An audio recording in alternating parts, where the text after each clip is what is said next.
Now sit up, lean in, and get ready for At the Movies. Times, but when the Goonies here set out on their adventure, they understood it would be... Why doesn't she just read scripture? Our map is the Bible. And that's why we're talking about movies. Practically apply it and read it every single day.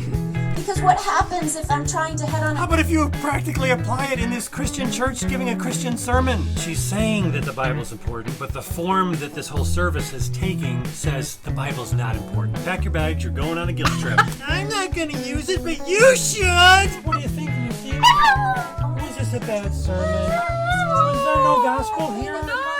No gospel.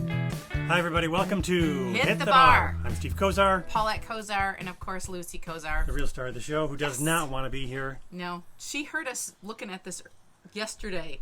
I don't know what the She deal is. hid. So we're back in the basement because that TV upstairs, even though it's bigger, it flickers because I think it's a 1080 and it's too old. And we're down here and we got a new on-air. And actually, our son bought us this and we never used it. So we're on the air. We're on there. I When said, you hey, have we should put it on and use this- it as a prop. He's like, oh, it's a good idea. And I just want you to know we're going to see a sermon about the Goonies. And this is going to be very painful. I'm telling you right up front. You're not going to like this video. I suggest you probably turn it off right now. The church is south of our border. Why are you still here watching this video? We told you to turn it off. The church is south of our border. It's in Mexico. No. Oh, wait, no, not that border. No. It's in Rockford, Illinois. Yeah. And this is supposed to be an Assemblies of God church, but it's more of a seeker-friendly. I thought it was an ARC church the way they were. At the movies, hey, you know, the Bible's really great, but movies are really great too. So let's find the things that are in the movies that are sort of, kind of, in a way, maybe like the Bible if we twist them enough. Hey, you know what? What? You're using that voice. Shout out to all of our campuses all over the world. You guys are awesome. Hey, we're going to talk about the movies because we think it's really relevant. We want people to come to church, man. If they don't come to church, what are we going to do? They're not going to come to a normal church, so we got to have At the Movies. Wow. He's had a little caffeine today. Just kidding. So we're prepared. We have popcorn. We have chocolate. We're almost out of our chocolate. We're ill-prepared. Hey. What? Speaking, where were we when we bought the popcorn maker? No, that wasn't Rockford. That was Janesville. We're in Janesville. Yeah, we bought one of those stir crazies at a Estate sale. They actually had 3 of them. We bought all 3 of them. And only- they were like $1 only each or one something. of them. No, they were like $3 each. Two of them worked. Yeah. You said 2 out of the 3 ain't bad. This is cooked in peanut oil and coconut oil, and then we poured melted butter over the top because this is going to be hard. And salt. And salt, of course. Yeah, of course. So, without further ado, we're going to go to their YouTube channel because we want you to see the intro. She's one of the senior pastors too. Yes, and she's going to be preaching today. Yeah, I wonder if the Bible has anything to say about that.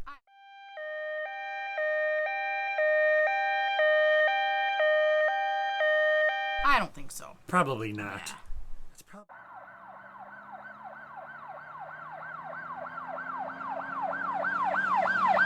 probably just fine.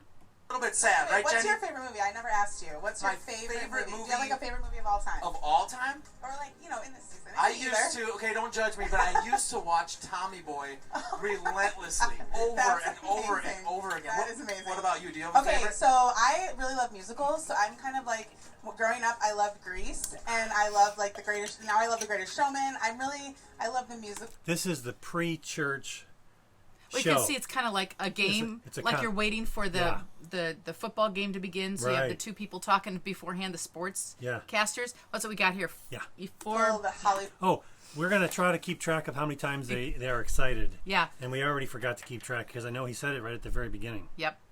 I'm not going to play another. Let's just Give them one for Yeah. the road here.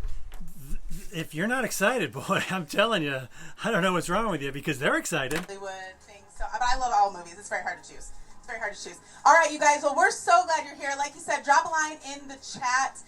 We have some exciting things coming up. Exciting. And we want to let you know. Okay, so October 1st, mark in your calendars, this Friday, okay, we have our City First Worship single, God Will Make a Way. It is being released this Friday. So excited. That is a piercing sound coming through my speakers right now. Wow. Yeah. Wherever you listen to music, so iTunes, Amazon, Spotify, wherever you listen to music. So make sure that you mark your calendars, and you guys, let's blast it out, let's share it, because it is amazing. You're not going to want to miss Excited? it. We're so excited for this There we season go. with City First Worship. It's so exciting. So Excited. And hey, Him listen, again. do this also. If you're online watching right now, let us know where you're watching from. It's one of our favorite things to find out where people are watching. Wait. You do 4 and then I you know. go across. I know. I Okay. made a mistake, so Okay. I'm waiting. They're gonna say it Gotcha. again. Okay. From people are literally watching from all over the planet. People Wow. are watching from all over the planet. And they'll watch even more over from the planet after Let's this. see. This had 413 views as of right now. Since when did they? September 26th. Hey, so all yeah, over what the did he just say? planet. Thousands of people? I don't know. He just said thousands of people. I don't remember hearing thousands.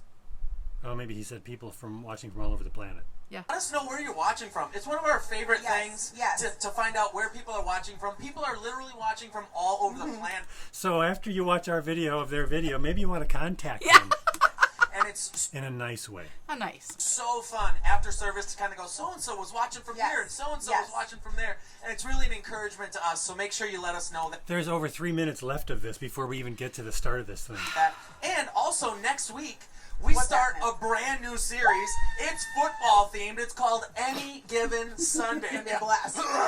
I'm so excited Here we about go. this series because I am a diehard Packers fan. What? Like, This is news. diehard. And I'm gonna be in my Packers jersey next week. I need to buy a jersey. I don't have one. And we want to, and I'll get you a Packer jersey. Oh, Would you like a Packer jersey? That would be bad news. All right, guys. I can't.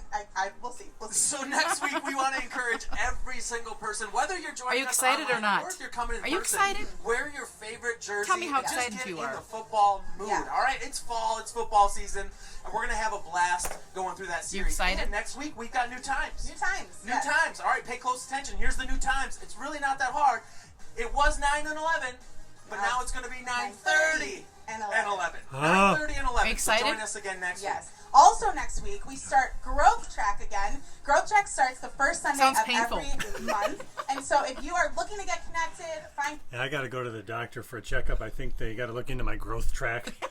I think there's something there that's not supposed to be your there. God-given purpose, want to get connected to a serve team, life group, take next steps in your faith. Growth Track is the right move for you. So this is the thing. It's in person at all of our locations or online. I'm So if waiting. you want any more information, go to cityfirst.church/growth track. But it is a great next step if you're wondering, how do I get more involved? How do I learn more about my faith? This is a great step. So we How about you encourage read the Bible? every single person to make sure that you take part in Growth Track. So it starts next week, October 3rd, with Excited? all of the other things happening, which is so exciting. There we go. So many things, and Yeah. it's so good. And we just want to Excited? encourage you right now. There's just a little bit of time. We're about to get started in just a minute and a half or Yeah. so. And we want to encourage you. Would you share this real quick? Like, there's some people in your sphere, in your circle, that really need to enjoy church with you today. And so maybe you We're would just sharing. send them a quick text or on your social. Actually, I don't want to hurt people. So they actually have what they consider an online church. So when you watch this, you could say that you're going to church. Oh, nice. And then they actually have on their website something about Or they have a church location in Florida. one for people in prison Yeah. who have suffered enough. That's That's an the old other joke. one. But they want you to actually send in donations now that you're using them as your online church. Oh. Social media, just post something, go, hey, join me right now for City First Church. We're about to go into worship, and Pastor Jen has an incredible Pastor Jen. message today. Pastress. We're actually going to I'll give you a sneak peak. We're talking about the Goonies. The Goonies. Who's all right? never say die? Who doesn't The who doesn't wanna Goonies. be a part of that Excited? today? So make sure you Not yet. share this with everyone. Lean in for worship. It's gonna be amazing. Come on, let's get something from God today. Love you guys. See you on the See you other next side. time. There's still a minute left. Boy.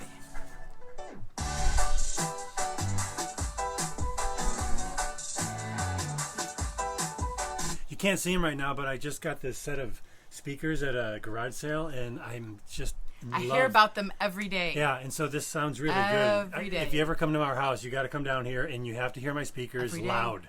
Every day. They're AR holographic M6 speakers from the 90s, or early 90s. And you had to fix the tweeter. Yeah, they sound Anyway, amazing. keep it going. We can scoot forward for this part, can't we? Yes. I gotta get Please. this cursor to work.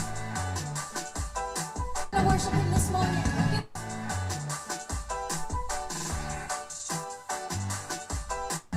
Man, we're so excited. You guys are here. Whether Excited. you're in the house and tuning in online. We know that God has something in store. Come on, let's get those hands going. We're going to worship him this morning. Just in case you think I'm an old fogey and I don't like this form of worship because I don't know any better. I need my popcorn already. We did this. I was in the band. I was there on stage. I don't see you. Not at this church, but in one here in Madison. How will I be shaken when troubles come your way? In the name of Jesus. Come on! I'm just going to scroll through this because that's not...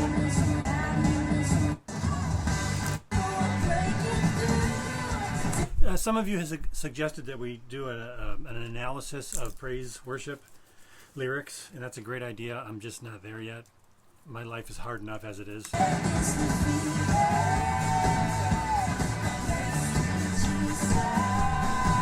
This church has 6,000 people, 8,000 people, something like that. It's a pretty big church. This is an amazing production. The lighting, all the cameras are constantly moving, all the music, and they're playing this, and it's coming through the speakers really well. So they have really good engineers. It's a huge production. This is so extensive.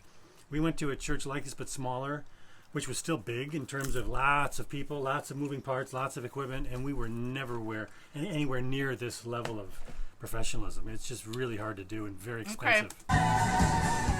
All praise.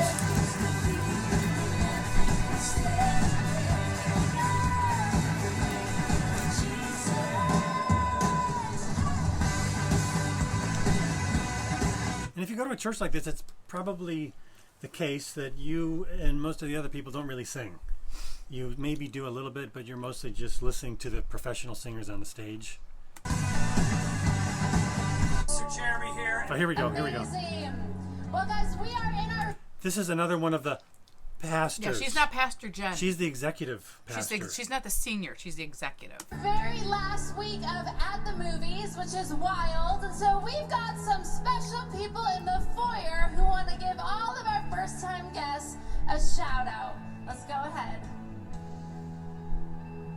Hey, City First, how's it going? Pastor Jeremy here and Pastor Cameron and some Disney princesses and like Spider-Man. I tell you what, it is the last week of our At the Movies series, and we are super excited about what God has been doing this month, and we are expectant about what He's going to do today. And we just want to take a moment, and whether you're joining us online or in person at one of our locations, we want to welcome all of our guests. You know what, that's right. Welcome everybody to City First Church. We're so happy you guys are here with us. In fact, if you're watching right now online, there's a number on your screen. You can click that number. We would love to get connected with you. In fact, even if you're in the chat, just throw in where you're watching from. We love you so much. We're so happy you're with us. And if you're here in the house, in person, check this out. Amongst all of our characters and our friends, at this Next Step booth, you can follow this flag right here and come here, and we would love to get connected with you. In fact, we also have a gift for you, a free gift. You can receive that after service. So let's just go ahead and let's pay you to focus come. in on God. I don't know what kind of week you... Let's go ahead and focus in on God. That's my favorite part. Oh, sorry, I missed that. You were too busy interrupting him. I was. If you haven't watched our show before, that's what we do. We interrupt each other. We interrupt them. We have no manners. We have no manners. So we're going to focus on God while we got a guy dressed up as Spider-Man. And we we're got talking the about Disney the movies. We got princesses the there. Disney princesses. The things are constantly going. There's constantly music and movement and distraction. At the very same time, you're saying we're going to focus on God now. You've had, it may have been a great week, it may have been maybe not so great, or maybe it's just normal. Let's put all of that aside and let's focus on the God that is worthy of our worship, the God that can change our circumstances, the God that can do the impossible. So let's go ahead and worship Him. Worship, let me just read to you from Lamentations chapter 3. Most of us walk in here with something, right? We're carrying something. There's a burden on us, or life has been a little bit difficult. Listen to what the Bible says, Lamentations chapter 3. Because of the Lord's great love, we are not consumed, for His compassions never fail. They are new every morning. Great is your faithfulness. Come on, let's worship Him. He read a Bible verse. That's good. Yeah.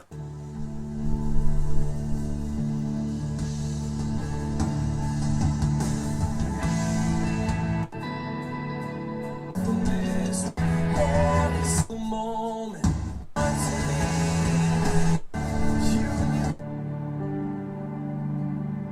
You are the Lord God Almighty, strong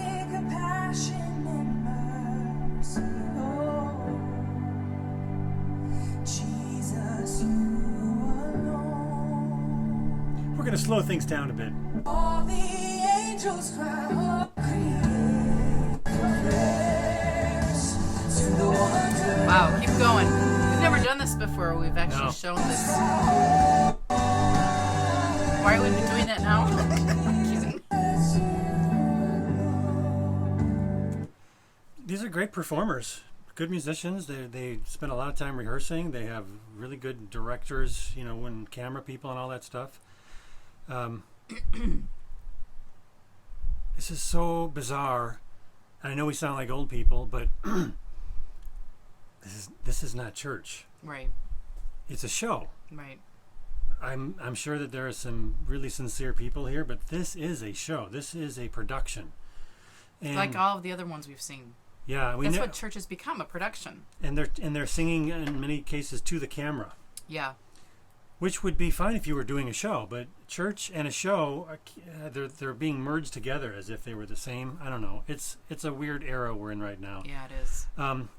And then there's kind of these sort of like commercials. Here, Get connected. We invite you to Growth Track. Growth Track starts the first Sunday of Oh, it every is a month. commercial, isn't Learn it? more about your faith, City First, and discover your God-given purpose. To sign up, visit cityfirst.church/Growth Track. City First Worship is releasing their first single, God Will Make a Way, on October 1st. No, what an amazing it's really a season. commercial. We are so expectant for all that God is going to do. okay, this is one of my biggest. You know, if I say it's one of my biggest pet peeves, and anybody really wanted to, they could go back to previous videos and go, Wait a minute. wait a minute. Kozar. I think he said that before. We are expecting God to do such and such. We're so Right. excited about what God is going to do. There's a part of that that's really healthy. We want to, you know, see God as a real living God. Because that's who he is. That's who he is. Right. But what, and this has bothered me for years, and I don't think I brought this up before.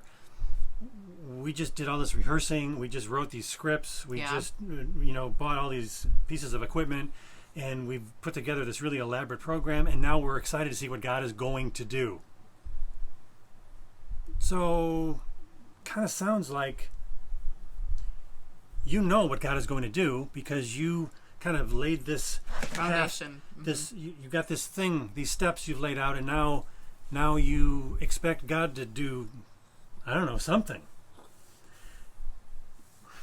I'm just really uncomfortable with that.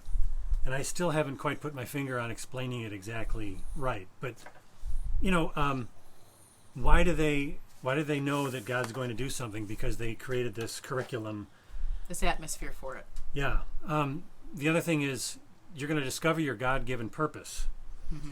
This is a really big component to the seeker-friendly church, and all of the churches, whether they're charismatic or not, they're all doing the same thing. They're tapping into the need of mankind to fit somewhere and to feel important, which is a real thing. And you can do it with anything. You could do that as an atheist who's really concerned about the environment, and you could do some really good things, and you could live your life saying, "Man, I did something." Made a difference, right? And you would be making a difference And you're using for your a good talents. cause. Mm-hmm. Yeah. So it's not a bad thing. It's not a thing that's necessarily Christian either, though. Right. But I think what I really like, what our church does and what our pastor says is, you know, if you are a mother changing diapers, that is your calling. That is your office right now. You know, if you're married, if you're not married, if you're, you know, a nurse or Whatever your job is. whatever, or your position. You're like, just a kid going to high school. Right. That is your position right now. And that takes a lot of pressure off of Right. trying to find the one thing that God called you to, because seasons in your life change, and I believe your position changes too. You know, you're not always a high school student. You're not always changing diapers. So. Yeah. If you're interested, there's a Messed Up Church podcast which I have failed to promote for months now. I keep forgetting that Dan Long has actually been helping me with that. He and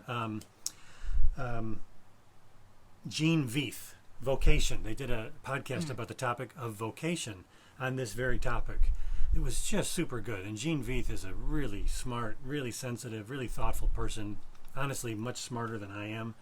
And he's a good person to talk to on that topic because he's written about it.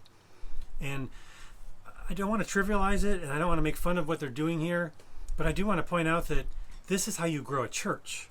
This is part of the program. They all do it. They all say, come to our church and you'll figure out what your purpose in life is when you go through these steps that are part of our growth track in this case, or some other little thing, and it's not in the Bible. And it's always connected to, you will find your purpose when you come and join our church and start volunteering. That's Right. really bottom line. Hey, you wanna find what your purpose is? Well, you're supposed to make more people Christians. Now that you're a Christian and you're going to our church, you need to help other people become Christians and grow our church so that more people can learn about all the things that you're learning about. So you need to do more stuff at this church. And it's very self-perpetual, and you're kind of a cog in a wheel, and you are promised things that aren't always going to come true, because you're just going to be a little cog in the wheel. You're never going to be the person on stage who's feeling the euphoria of being on a stage and having people cheering and clapping. You're just going to be a worker bee way in the back somewhere. And I don't know. I don't know if I'm helping people to think about this, but really your purpose is not really the key component of the Christian life. Or church. Well, your purpose, if you're a Christian, your purpose is to go to a church. Right. The two are really the same. And she's even going to say, I think in this video, no, it was another one. We watched another one. The little altar call at the end was, Right. You don't have to join this church, but you should become a Christian. No, if you're a Christian, you are by the very definition of a Christian, a member of the church where you were taught the faith. But they're not being taught the faith. They're just raising their hand in an incredibly vague version of Christianity, so vague that it's really not Christianity at all. And we were appalled. We watched this entire sermon, which you will be doing with us, and you'll see at the end. Don't tell him. Don't tell him. Oh my gosh. So two things Two you things. forgot to say. Okay. Yes, we interrupt each other, but we hit the space bar. That's why we call it hit the bar. Yeah. And the other thing is, some people are bothered because we do always stop and make comments. So Yes, thank you. he will have a link below so you can watch the whole thing yourself and then come back and listen to our bantering, you could say. So yeah, that's all. Here we go. So, mark your calendars. It'll be available wherever you can listen to music. Next week, we're kicking off the fall season. Okay, so on the same topic, Yeah. when you see production values this good, you know, the lights, the people, the loud music, everything's so professional, and the room is big and there's a lot of people there, there are underlying assumptions that are really hard to get rid of. And the biggest one is, well, this must be a work of God. It has to be a work of God. They keep saying it's a work of God. They seem really happy and excited. This music is really powerful. I feel something emotional when I'm, in the room with this music going on. There are just so many things pounding away that eliminate your ability to think critically about what's actually being taught. Yeah. And as you will hear us say over and over again, words mean something. Right. And the words being taught in this upcoming sermon don't really mean much. And with a brand new series, Any Given Sunday, we'll be talking about the fundamentals needed to win the game of life. Wow, that's what church is all about, how to win at the game of life. Well, that's going to be the next series. The one that's based on football. Right. And invite everyone we know. And make sure you show up in your favorite jersey. Also, starting October 3rd, we have new fall service times. If you're joining us in person at our Spring Creek location, They already we'll told see us you at that. 9:30 and 11 a.m. First Wednesday is October 6th. Join us in person or online Wow, for it is a powerful commercial. and encouraging night of worship, communion, and prayer. Lastly, due to the broadcasting of this message, we ask that if you have a small child in service, please utilize our family room or mother's room specifically designed for goodness. you to enjoy service with your child. Oh my goodness. Stay connected with She's everything sneezing. happening Oh, at now City she's First by leaving. following us on Okay, social there media. you go, honey. Thanks so much for joining us today. We're so glad you're here. You okay? Well, good morning, City First. Everybody excited to be here today? Oh, excited.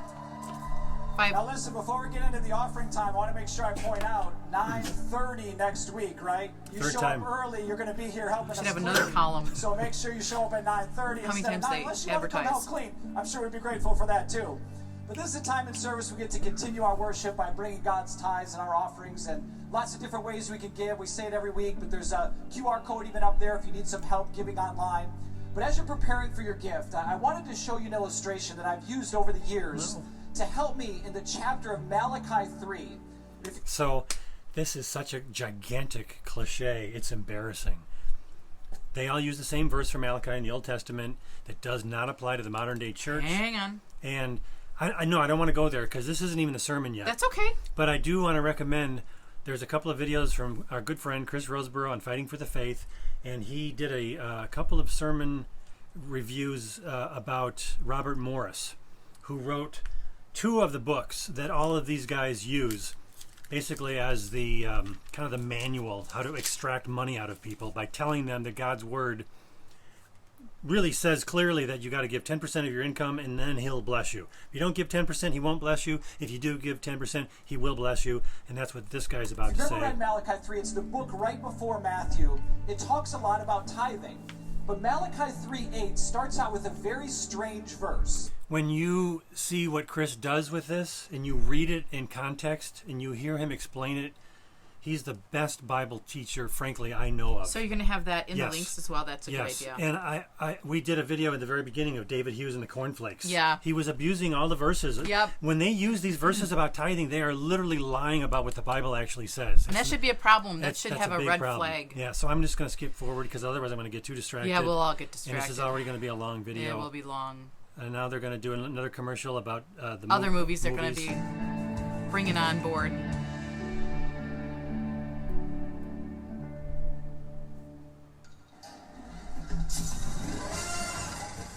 Movies have the power to uplift and inspire. Oftentimes, the right ones, the really good ones, are also a catalyst for change. Sometimes they're an adventure into space, to the end of the world, or maybe to a different time altogether. Or maybe the best ones just make us laugh till we cry, and maybe cry till we laugh. Whether you're a movie lover or enjoy them once in a blue moon, there's nothing quite like going to the movies. In this long-awaited return to the big screen, we'll be journeying through some of our favorite movies as we discover some biblical truths that we can apply to our everyday lives.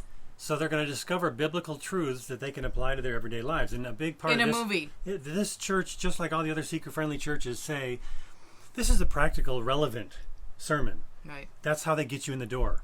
They don't say, if you come to this church, you're going to learn about the truth of God's word. You're And gonna, know about your sin. Yeah. Because Oh. you have sin in your life. Anything about God, anything religious has been Don't stripped say that away, word. and they've turned the Bible into a series of life lessons. And Right. now instead of actually saying what the Bible says, they're going to show you what the movie says, and then try to extract that idea as something that also occurs in the Bible. Okay, let's At this very same time, they tell you the Bible is really important. Yeah. That's why they got hear to that. tell you something other than the Bible. Right. Now sit up, lean in, and get ready for At the Movies.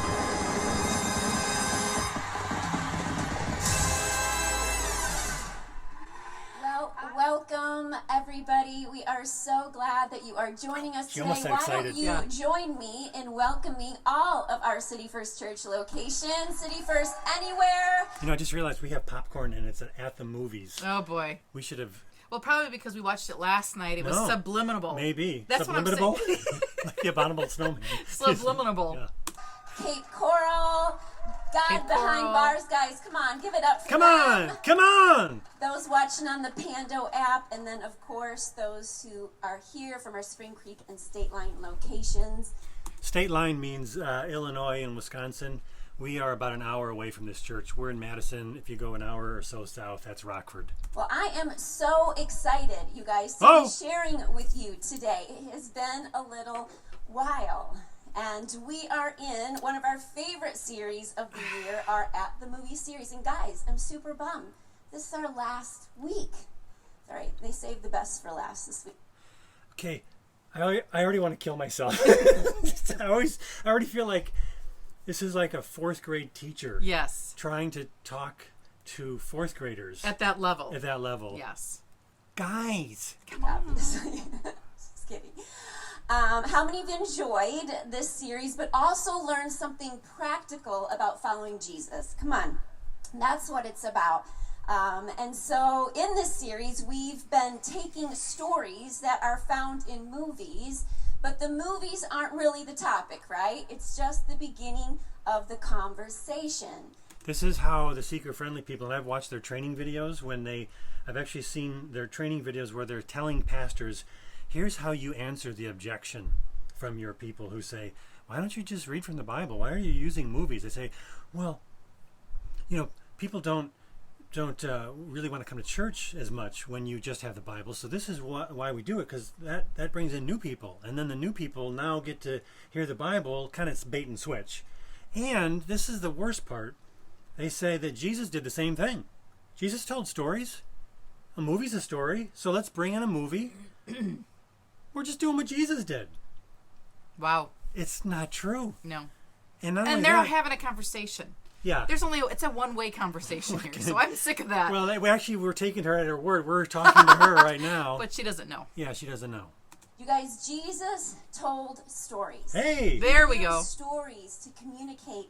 And a lot of the times he didn't explain the stories, and the people went away confused, and he did not go after them and chase them down. Explain what that and meant. he didn't. Wait a minute. Let me try to make that more applicable and relevant for your life. He did the opposite. So this is just not true. Timeless. Just let it go for a while. Yeah. In fact, do you know this? That the entire Bible is the greatest story ever told. That's why we're not going to use The it. greatest story ever told. Right. It has adventure and intrigue. I'll tell you all about it, but I won't read Lots it. of scandal, romance, good guys and bad guys, and ultimately, it tells the story of God's relentless love for His creation. The Bible is not boring. It is not boring. But we won't read and it. The movie that we are going to be talking about The movie's today exciting. isn't boring either. Oh. You know, when our But they're two talking about the oldest movie. boys, Caden and Connor, were growing up, Friday nights were pizza and movie nights. Anyone else, right? Pizza and movie nights. Now, all the parents know, and this might just be an aha moment for all the young people here, but yes, these moments were for making memories and traditions. But truth be told, these movie nights were really because we were exhausted. And the thought of just sitting on the couch with our family sounded pretty amazing, right? And as my boys got older, it became a running joke in our house that on movie nights, I always wanted to watch the movie that we are going to talk about today. And that is The Goonies. The Goonies. Woo! How many of you are familiar with this? I never saw it. We never saw saw it. yeah. We didn't watch a lot of movies. We're better than her.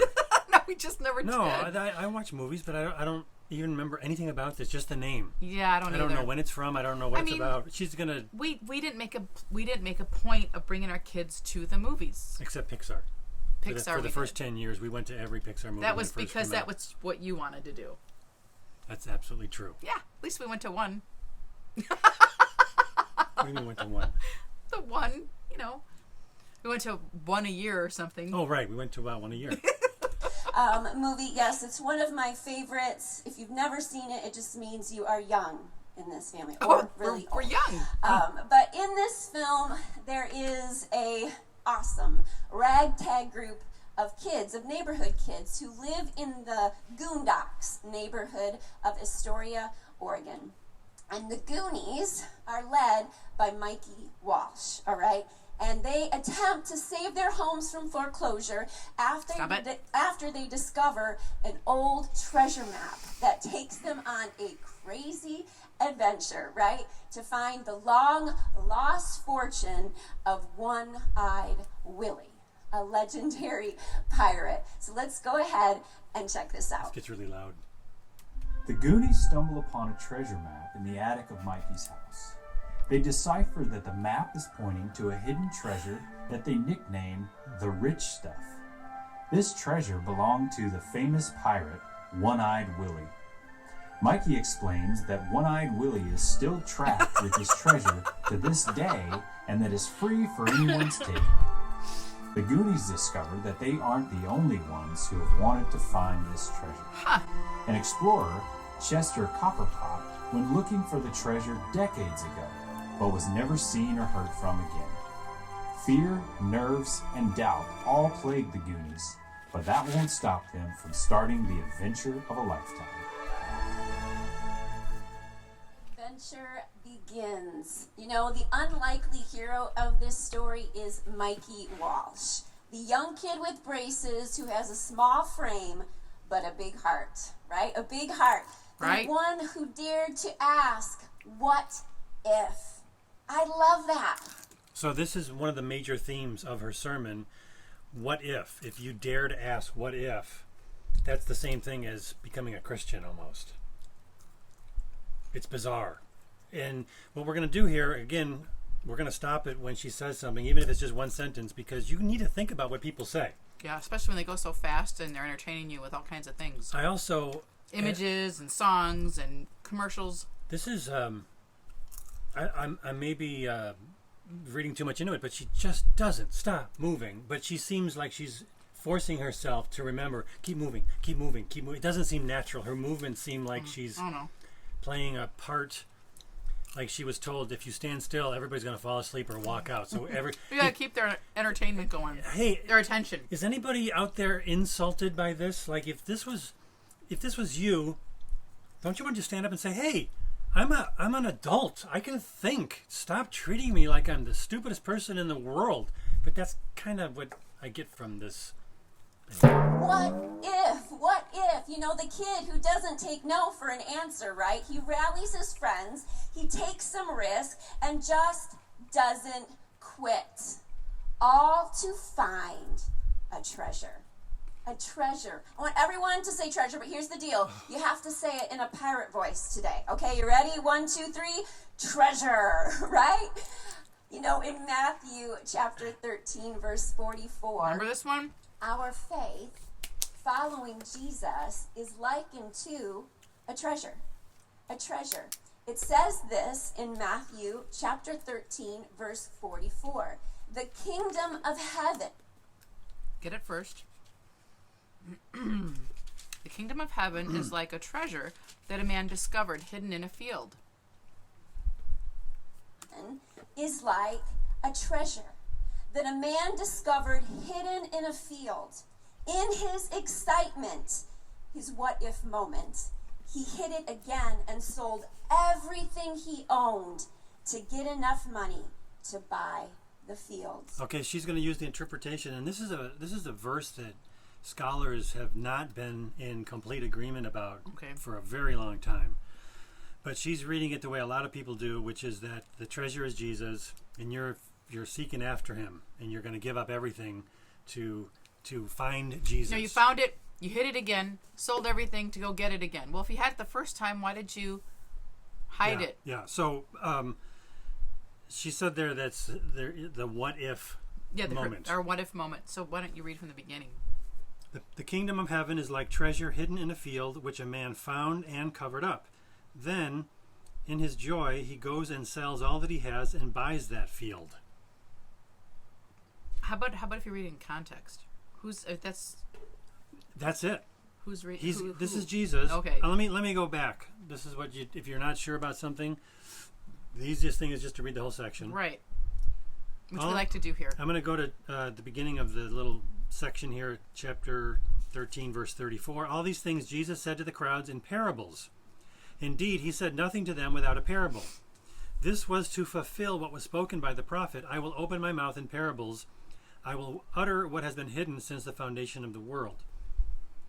Then he left the crowds and went into the house, and his disciples came to him, saying, "Explain to us the parable of the weeds in the field." So they didn't understand it. Mm-hmm. So in private, now he's explaining it. Again, this goes to that idea. So most likely the audience didn't understand right. either. If his disciples didn't. Even though she's going to say, like she just did, that the purpose of a movie can be the same as what Jesus did. To right. Tell a story. A life skill story. Yeah, because you can It's a principle from the Bible. It's not really in the Bible, but we're going to pretend it's in the Bible. Right.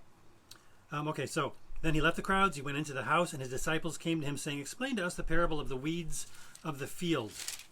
And I should probably go back. That's the sower. Oh, I don't want to do what they do where I say we don't have enough time, but this is really long. Let me just read what I've got. Okay. He answered, "The one who sows the good seed is the Son of Man. The field is the world, and the good seed is the sons of the kingdom. The weeds are the sons of the evil one, and the enemy who sowed them is the devil. The harvest is the close of the age, and the reapers are angels. Just as the weeds are gathered and burned with fire, so will it be at the close of the age. The Son of Man will send his angels, and they will gather out his kingdom, and they will gather out of his kingdom all causes of sin and all lawbreakers, and throw them into the fiery furnace. In that place there will be weeping and gnashing of teeth. Then the righteous will shine like the sun in the kingdom of their Father. He who has ears, let him hear. The kingdom of heaven is like treasure hidden in a field, which a man found and covered up. Then, in his joy, he goes and sells all that he has and buys that field. Again, the kingdom of heaven is like a merchant in search of fine pearls, who, on finding one pearl of great value, went and sold all that he had and bought it. Again, The kingdom of heaven is like a net that was thrown into the sea and gathered fish of every kind. When it was full, men drew it ashore and sat down and sorted the good into containers, but threw away the bad. So it will be at the close of the age. The angels will come out and separate the evil from the righteous and throw them into the fiery furnace. In that place there will be weeping and gnashing of teeth. Have you understood all these things?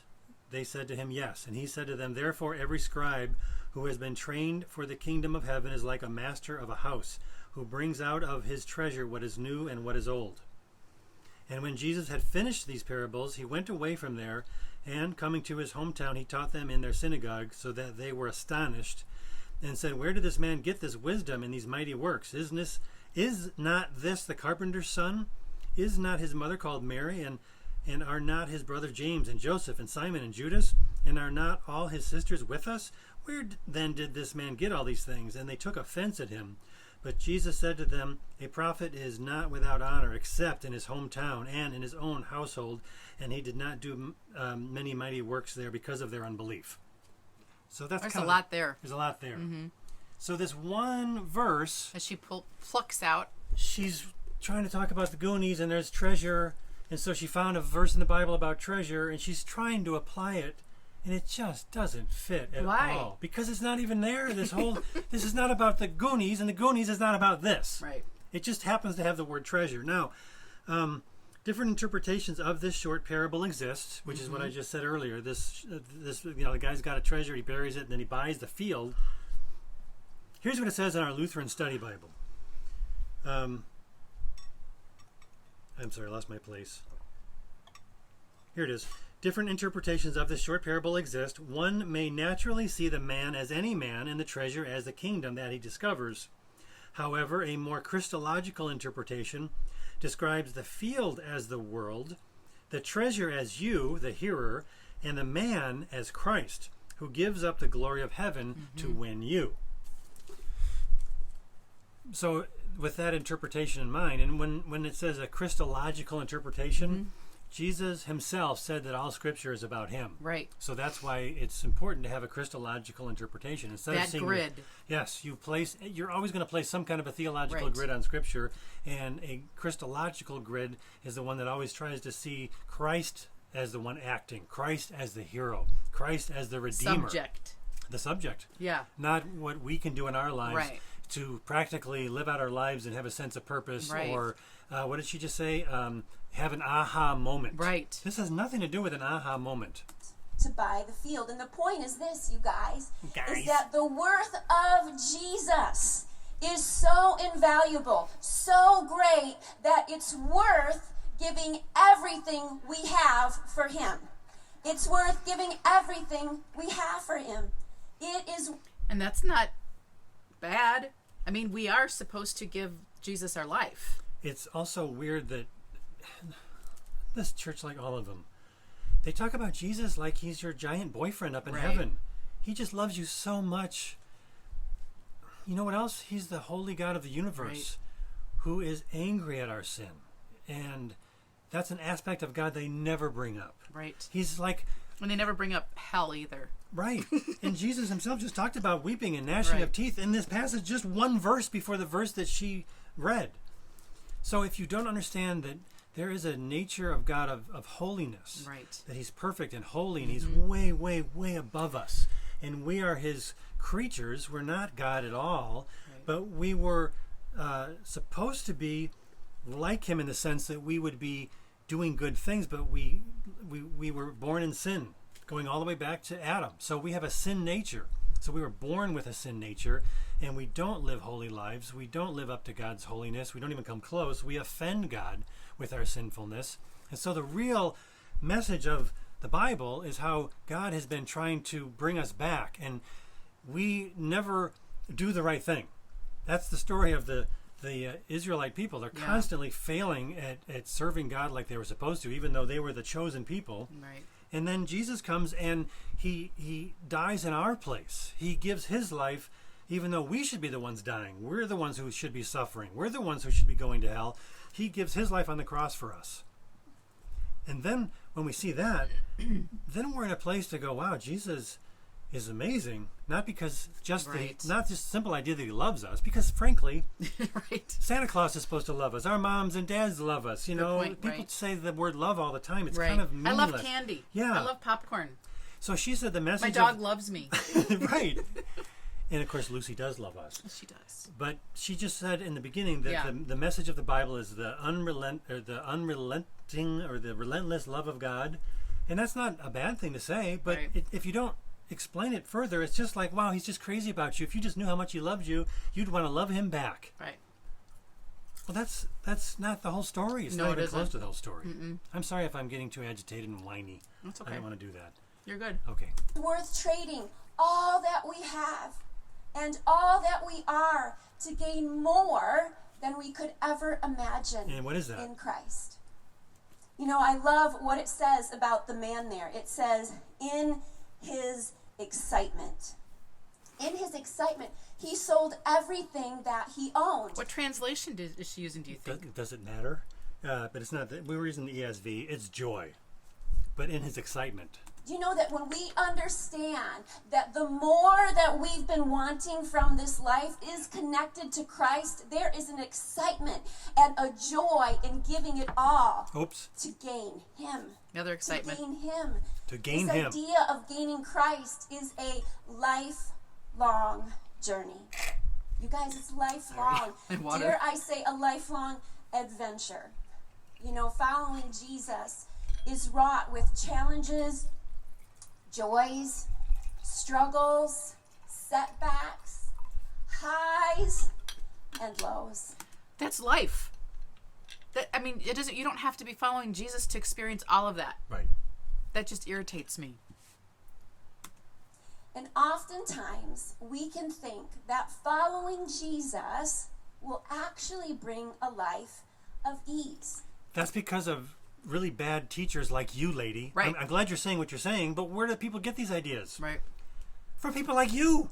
And everybody else we've seen Yes. on the internet, On the interwebs. interwebs. You know, after all, and we will quote this verse, right? Jesus did say that he came to give us a rich and satisfying life. Or Where? I think she's going to quote it Okay. from the message. rich and satisfying life. That's John 10:10. But this is different than an easy life, a pain-free life.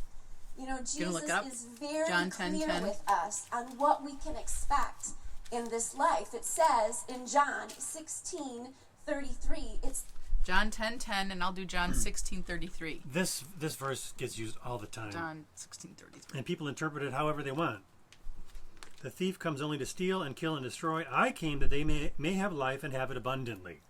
So that abundantly is interpreted as whatever you want it. You know, you're going to get anything or whatever your dreams are. Yeah. And in reality, in context, what does it mean?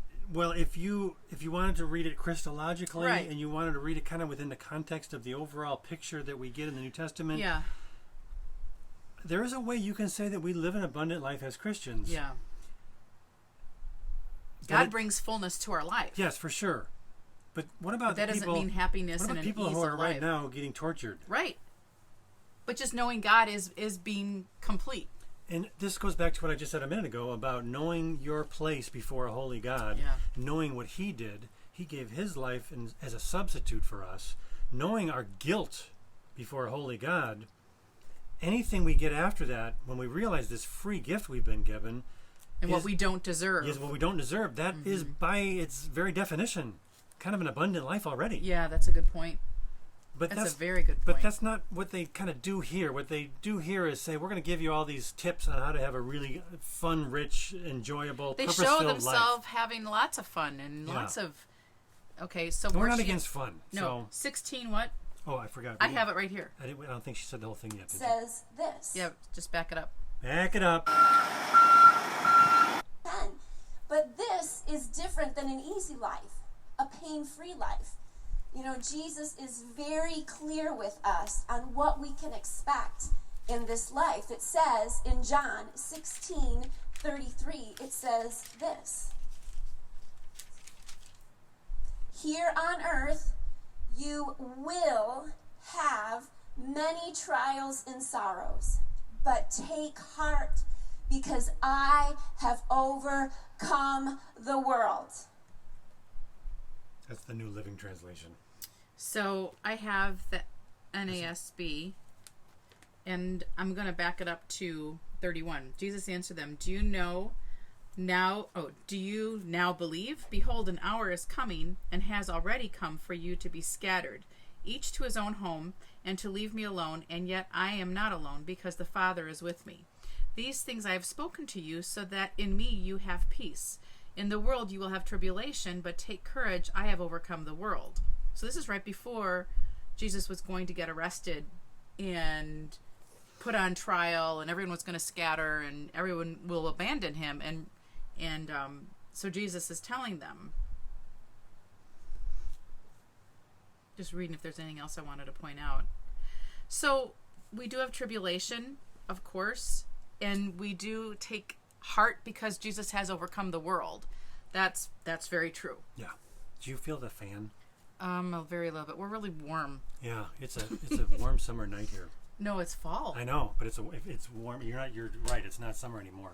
I think one of the things that bothers me Keep going. is that when we see these people speaking the word of God and they're supposed to be teaching, they take one scripture here, one scripture there, and they make it work. They make it fit the Goonies. They do. They make it fit wherever they want it to fit. And what's really sad is you get the fullness of scripture by reading scripture, not by trying to take one sentence out and cramming it into life. If you do that, people won't show up. That's why you got to have Spider-Man All in the I'm lobby. saying is that, so that Bible verse she's quoting is not a bad Bible verse. All Bible verses are good. And what she's saying is what that says is actually true, even though it's the New Living Translation. However, she is not really exegeting it. No, she's not. And what does that word mean? Exegete is when you take the meaning that's there and you just make it kind of clear to people. You're pulling the meaning out so that the meaning is really clear. And the meaning... Eisegete is when you say, I want it to mean what I want the Goonies theme to fit, so I'll stick that in there. That's the opposite. Exegeting, I mean, taking it and pulling it out of Scripture, I mean, this is going to be so life-changing for the disciples because their world's going to be turned upside down. Tribulation, they will all die because of their faith. So that's a whole lot more profound. Well, wait till... And she's do you remember what she's going to say the trials are? Oh, yes. Yeah. I love those words. Well, actually, not really. I don't love these words, right? What does it say there? You will. Not maybe. Not, well, I don't know. It might not happen to you. No, it says you will. And this is Jesus speaking, you guys. You will have, what was the next word? Many. Not just a couple. Many trials and sorrows. Woohoo! Right? Can I talk honestly today? We're waiting for that. As your pastor. Is that okay? Can I do that?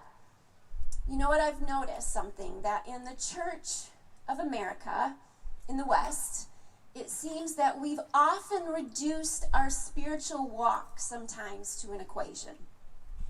Yeah, like the equation that dingbat pastor gave at the beginning, which I fast-forwarded through, which said if you give money to God in the form of a tithe, he will have to bless you. And if you don't give a tithe, then he will not bless you. And that's what he just said in this very service that she's saying, there's no formula. Sometimes in the American church, people give you a formula. Yeah, that's what we just heard. If you want to watch it yourself, go ahead. I'm not going to go back it up.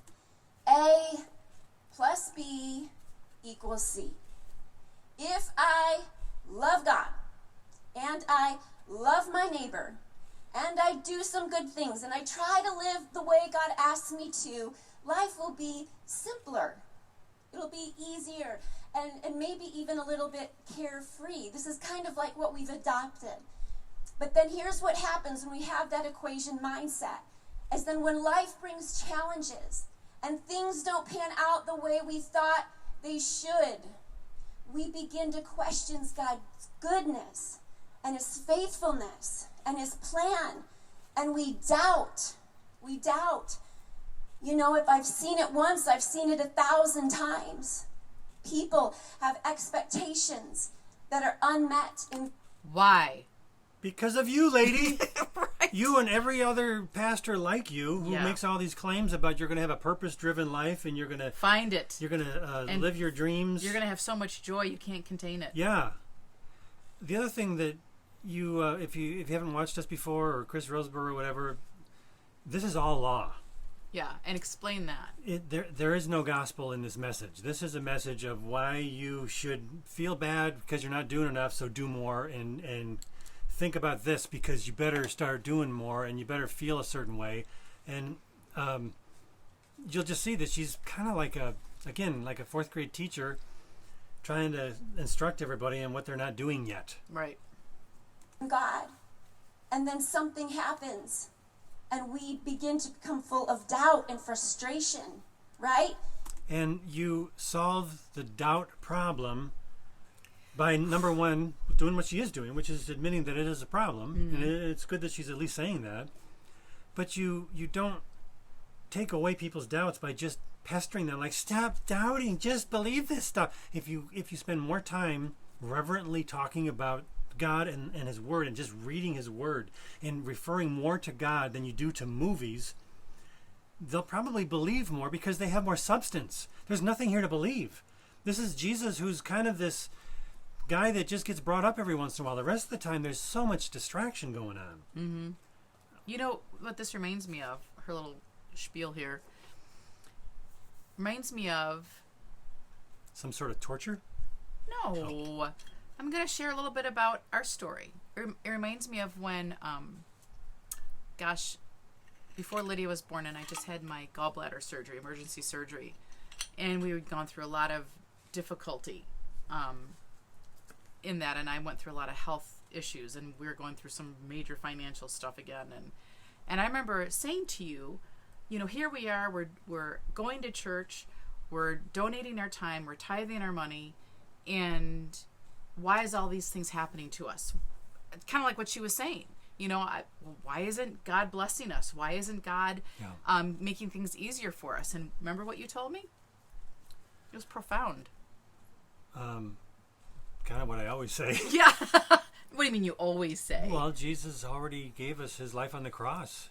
And he owes us nothing. He owes us nothing. He owes us nothing. Right. He gave us what we didn't even deserve. Right. We should, that's it. And I remember... And he does bless us on top of that. Right. We don't want to make it sound like there is no blessing that we ever correct. enjoy in this life. However, I was in that frame of mind of being very angry at God and very personally hurt. Kind of like she said, you think there's an equation. Right. You do X, Y, and Z. And that's exactly what I thought. Yeah. And it was great when you said he gave us everything we needed. Right. The most important thing, and he didn't even have to do that. Sorry, we had to cut something out that I made a distracting comment. Yes. This trap of having expectations on God that really, you guys, when we read his word, he never really said. Which we won't do here. See, I've seen it once, I've seen it 1,000 times, but when the Goonies here set out on their adventure, they understood it would be... Why doesn't she just read scripture? Because she's going along and with give this us stupid Jesus. program. Give us God. That's what. Give us God's word. Give us life. Because she's I'll give you Goonies. Yeah, she's assuming that the attention span or the intelligence. It's 30 seconds. Yeah. And no, 10. They came in the door because they wanted to hear about the Goonies, so she's squeezing in the Goonies. All right. Risky. They knew it, you guys, that they would encounter danger and peril, right? And struggles. And it is going to be true for us.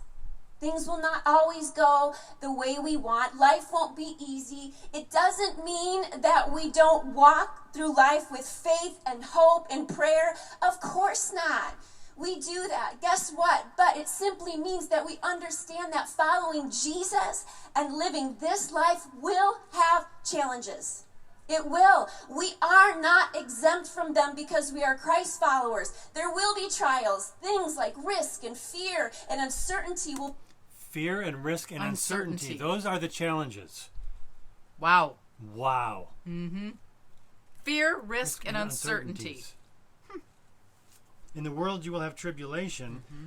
And what he really meant was you're not exempt from risk and uncertainty or fear. These are all internal, personal things. So she's going with the theme of you are supposed to have an aha moment And the thing that's going to prevent you from having your aha moment or your dreams is uncertainty or fear, or the you're not willing to take a risk. This is the risk doctrine. Okay. Which is the exact same thing that motivational speakers say. Right. If you want to have a business, you want to have a new idea, you want to write that book, you're afraid it may not work, you got to take that risk. You got to go out there, you got to step out and try something new. Mm-hmm. That's true. It's just not Christianity, and it's not in the Bible. It has nothing to do with any of the passages she's bothered to read. Will be apart, but all the while, guess what?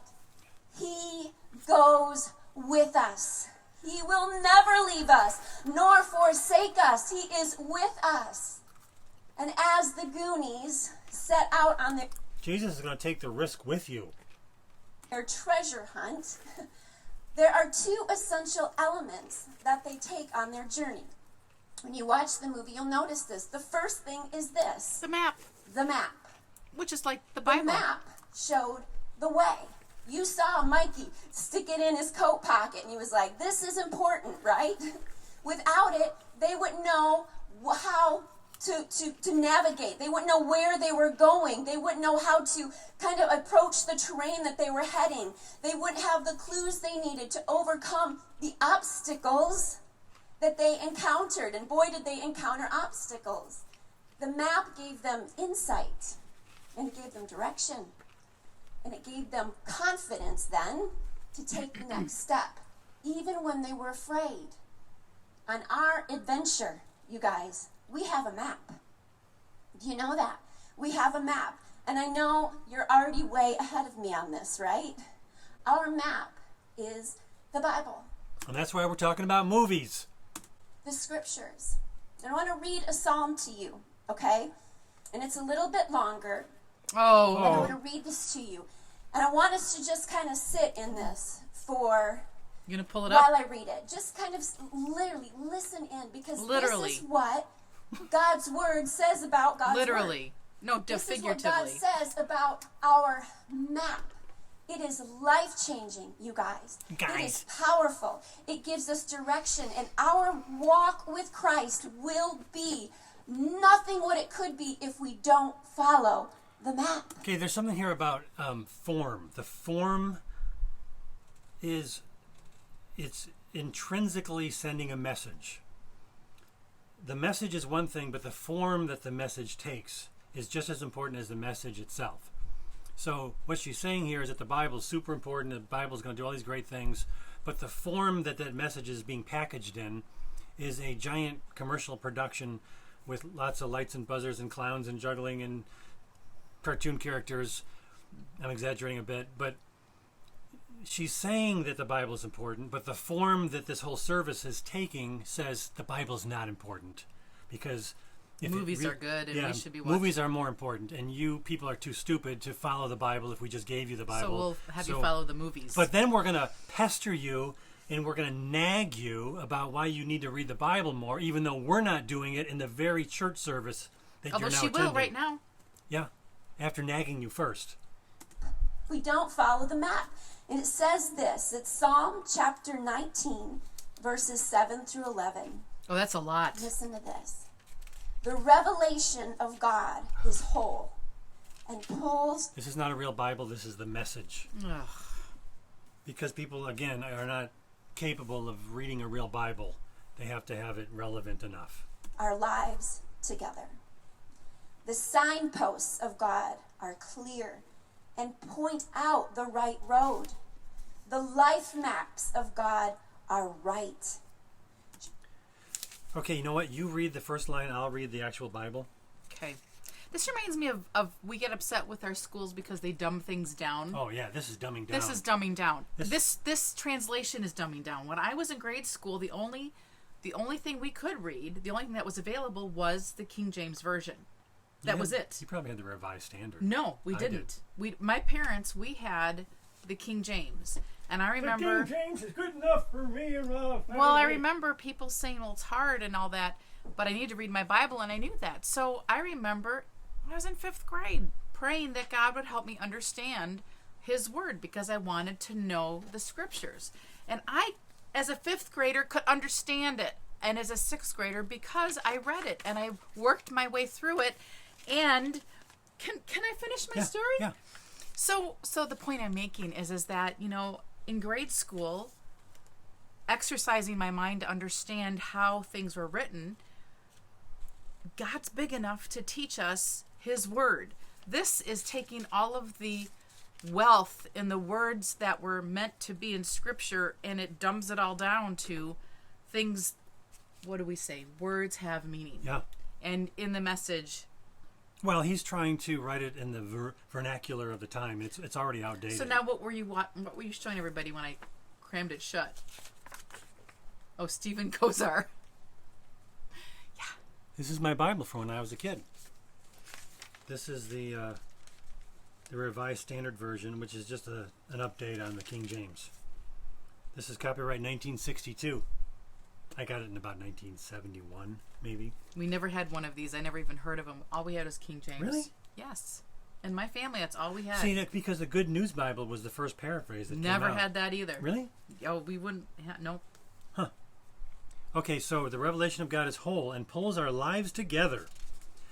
The law of the Lord is perfect, reviving the soul. Okay, I'll say the next one. The signposts of God are clear and point out the right road.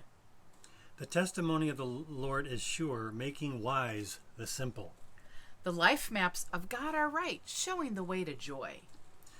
The precepts of the Lord are right, rejoicing the heart. The commandment of the Lord is pure, enlightening the eyes. Showing the way to joy. The directions of God are... The directions of God are plain and easy on the eyes. I don't even know what that verse is supposed to be. God's reputation is 24 karat gold with a lifetime... What the heck is that? It's the message. Seriously? The message is an embarrassment. God's reputation is a 24 karat gold with a lifetime guarantee. That's like the... Let me just sell you this watch here. See? It's 24 karat gold, lifetime guarantee. Well, here's where he gets that. Where? What chapter and verse? This is verse 10, I believe. It's why he's using the word gold. More to be desired are they than gold, even much fine gold, sweeter also than honey, and drippings of the honeycomb. So this whole section here, 7 through 10, is about the law of the Lord. It's perfect, reviving the soul. The testimony of the Lord is pure, making wise the simple. The precepts of the Lord are right, rejoicing the heart. The commandment of the Lord is pure, enlightening the eyes. The fear of the Lord is clean, enduring forever. The ordinances of the Lord are pure and righteous altogether. More to be desired are they than gold, even much fine gold, sweeter also than honey, and drippings of the honeycomb. Man, it's got a lifetime guarantee. It's trying to be modern, but it winds up just being kind of cheap. Yeah, mm-hmm. It's like pandering. Mm-hmm. Plain and easy on the eyes. The directions of God are plain and easy on the eyes. Mm-mm. It doesn't say anything like that. That's what you say when you look at a beautiful woman. Yes. She's Man, easy on the eyes. Or a beautiful man, handsome man. He's easy on the eyes. The commandment of the Lord is bright. It gives light to the eyes. It's not easy on the eyes. No. You can see clearly when there's light. Reputation is 24 karat gold with a lifetime guarantee. The decisions of God are accurate down to the nth degree. God's word is better than a diamond. Better than a diamond set between emeralds. You'll like it better than strawberries in spring, better than red, ripe strawberries. There's more. God's word warns us of danger and directs us to hidden treasure. What the heck is she even talking about? Otherwise, how will we find our way? Or know when we play the fool? Wow. You know why she used that verse? Because it has treasure in it. Exactly. It has the word treasure in I it. figured it out. How will we know? He directs us to hidden treasure. The word directs us to hidden treasure. Listen, the word of God is a treasure itself, but ultimately it points to the treasure. And that is Jesus. That is God and his great love for us. Can we just pause for a second and be reminded of the rich treasure that is the Bible. The Bible. You know, there are Why don't you prove it by the way you run your church? Like, number one, get off the stage and stop pretending to be a pastor, because the Bible that you're talking about says that women are not supposed to be pastors. You're being disobedient right there. Yeah. So you've got your Bible is a joke. It's a prop. You make it whatever you want it to be, and you even use a paraphrase like the Message when it fits your purpose, because it matches up with the Goonies. Of different ways that the Bible describes itself. Describes itself as solid food, as milk, water, honey, gold, a sword, an anchor, and a light shining in the darkness, and of course, a map. This is no weak book. This is no weak book. But you're implying that it is by everything you do, lady. Right. Your whole church service is saying it's a weak book. We got to prop it up with the Goonies. And we've got to have all this lightning and flash and thunder and... The church somehow miraculously survived up to this point in history. Christianity singing it's hanging by a thread, and we need the Goonies. Production, that's it. Yeah, we need a stage production to help it to continue, because God is just not enough. Relevant enough. Yeah. And God invites us to take and read, not for bits and pieces of like dry you are information, but for life. That's what you're and doing. Wisdom and understanding. This is His story for us. Bam, bam, bam. This is His story for us. So what's your problem? Does anybody else feel like you're being nagged? Like, big time? Yes. Wow. Yeah, yeah, yeah, yeah, yeah, yeah. I'm not going to use it, but you should. Come on. Guys. Come on, guys. And I want to, in these next few moments, it's okay, I want to give you a little history they have no choice. lesson regarding this book. Because sometimes, right? Here we go. We don't know truly Pack your bags. You're going on a guilt trip. the beauty of something we hold if we don't know the history of it a little bit. And you know, the Christian church is a little over 2,000 years old. That's wow. It's not over 2,000 years old. She says a little over. I don't even know how you could be got something in my in a church this big and say something so dumb. When Jesus walked the earth 2,000 years ago. Historians think that Jesus, the numbers are off, because, theoretically Jesus was supposed to be born at the year 0. That's when the time period known as AD. But they think he was born about 3 decades into what we now know to be the AD period. And so they think like the first books of the Bible were written around 55 AD, 50 to 55 AD, if I remember correctly. And the most recent books were written quite a bit later, like from the Apostle John, who was really old. He was about 90 years old. So just do the math. It's the year 2021. So if Jesus was born at the year 0, that would be 2021 years ago. But he was born around the year 2020. And when did the church really start? 2030. It started around after he died, after the resurrection, right, which would be roughly around 2030, 2035. If I'm doing this off the top of my head, I know I'm pretty close. So anyway, this is not that important, but in another sense, if she can't even get this basic fact right, but she's not trained. I can guarantee you it doesn't matter, because that's what I've noticed too, not only with what we've been watching, but some people I know that are pastors, they might stretch the truth or say something that might not be exactly right, but they really wanted to make their point. Yeah. So they're going to use what they say, even though that it's not 100% right. And it's like, well, if you know you're stretching the truth, and if you know that you might be off, wouldn't you want to not do that? This is a topic, I keep forgetting to mention this, but we're doing separate videos on AGTV and also on our own Patreon page, where we go into a little bit more historical detail. We just did one about the whole pietist movement and how that leads to American evangelicalism, and the other component is revivalism. And the idea of revivalism is that you got to get people to become Christians. So you wind up doing things that you really don't need to do or even shouldn't do, because, well, like you just said, I'm going to exaggerate this story Yeah. while I'm on stage because that might help people to become Christians Right. when they raise their hand at the end of the service. Right. Or we need to have a whole series of sermons about movies because otherwise they won't come to church and they won't be Christians. That And we all- have to use the Message Bible because Yeah, they're it- too stupid to understand anything else. Right. That all comes from this foundational idea of revivalism. Okay. And after he left, the church was born. And for most of the first 1,500 years, the average person did not have a Bible. And even if they did, most of them could not read. And we can thank a man by the name of William Tyndale, who lived in the 1500s Her for mannerisms the are- English translations of our scripture.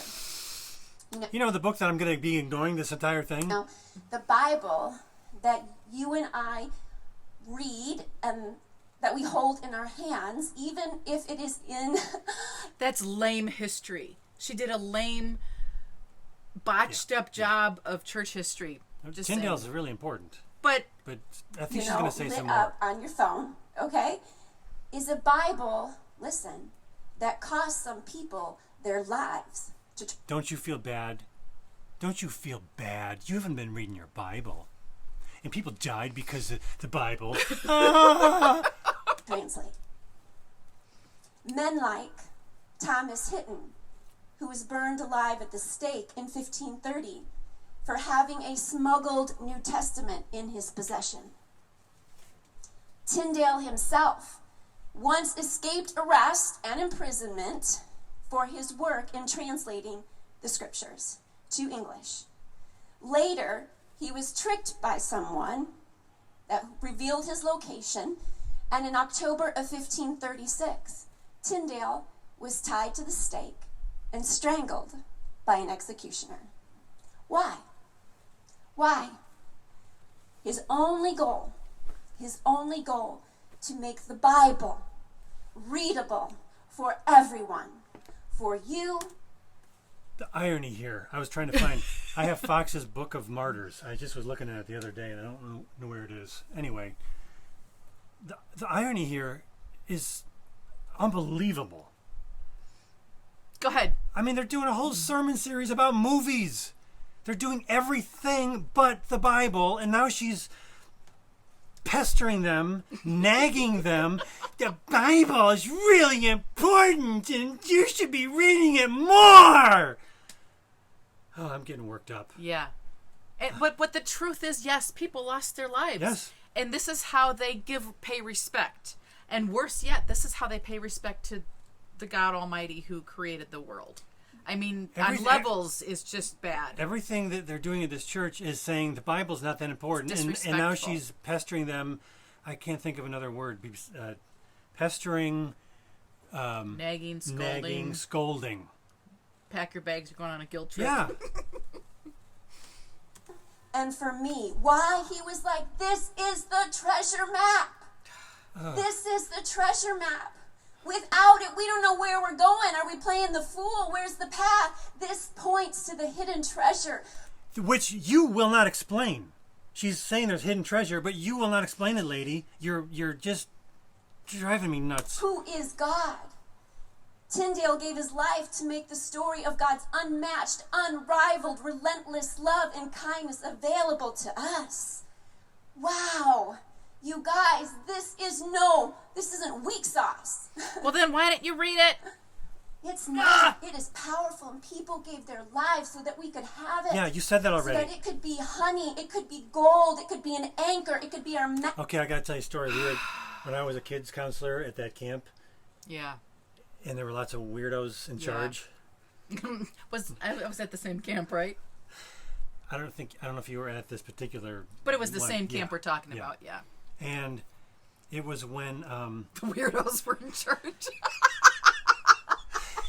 it was like it was like that movie Jesus Camp, which I don't think you've ever even seen clips No. of. It's a really scary movie, and unfortunately, it's based on a real camp where these women mostly are doing what she's doing right here, only 10 times worse, and they're just emotionally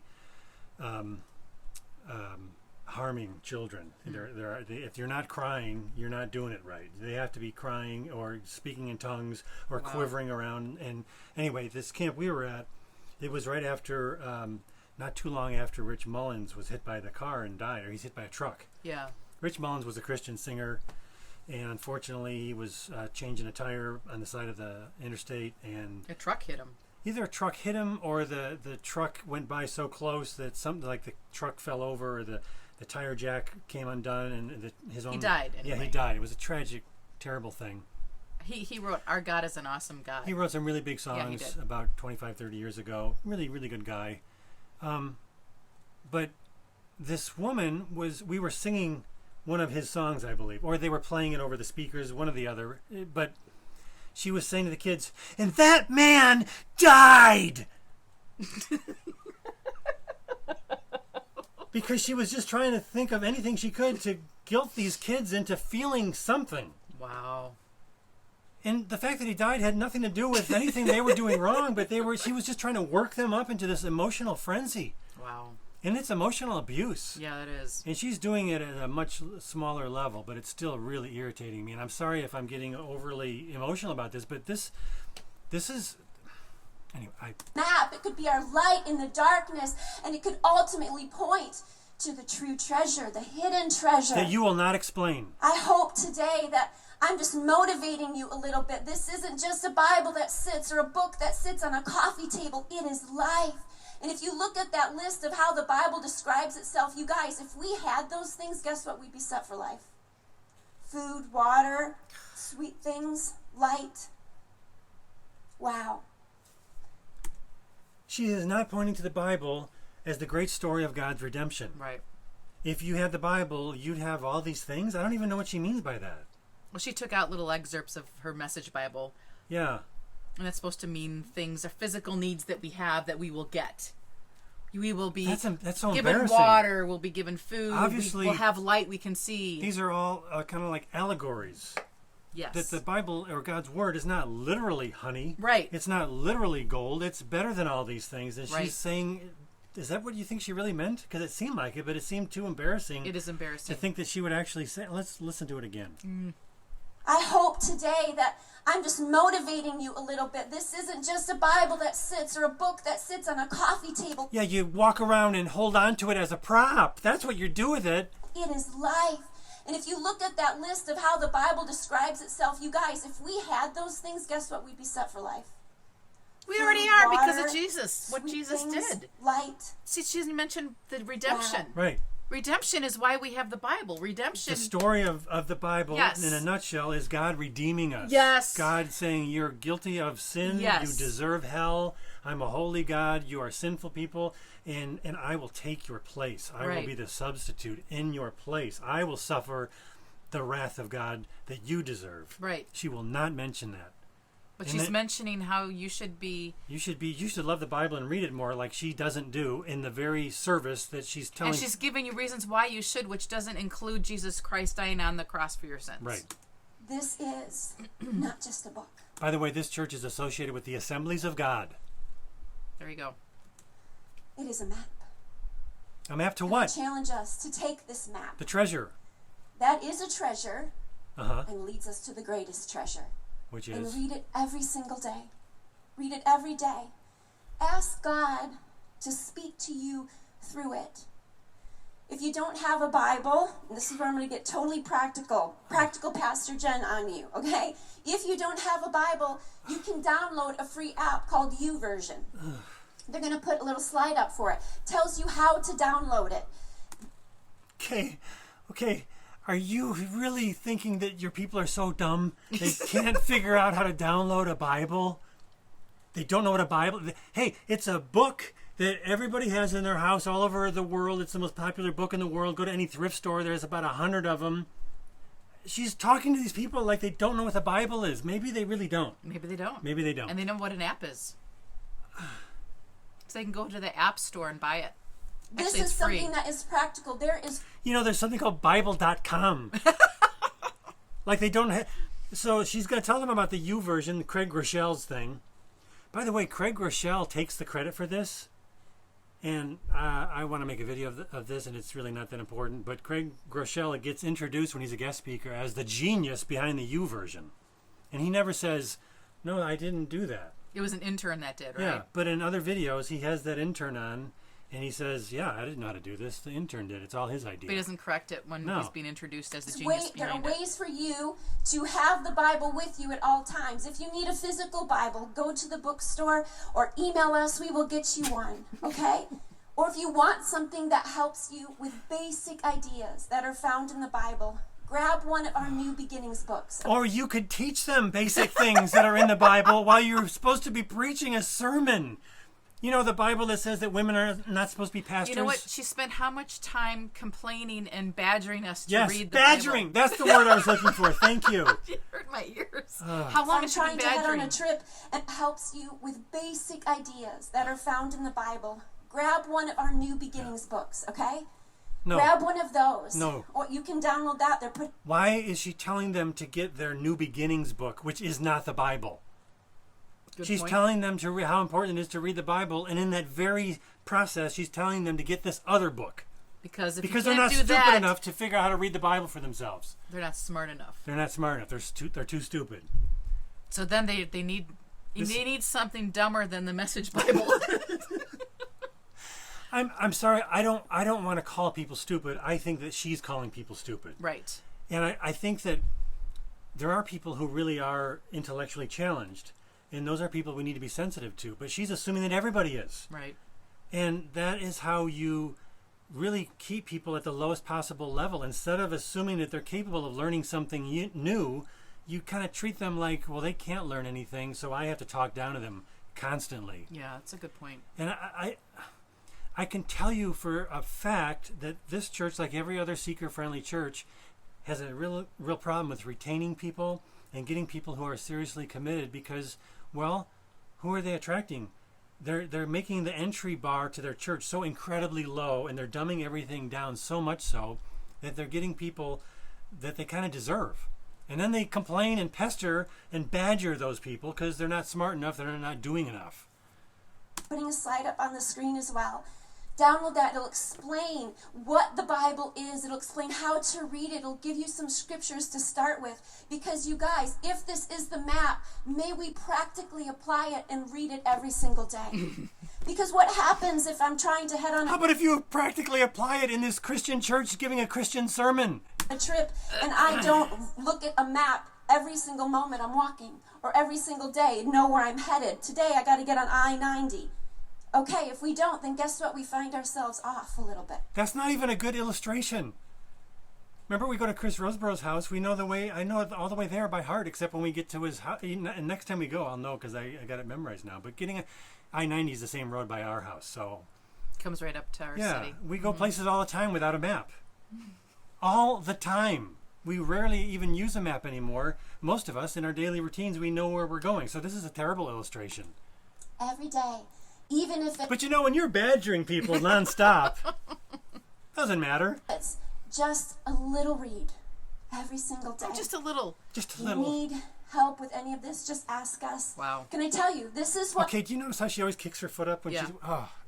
my life group I thought by watching this yesterday, I'd get all this anger out of my system.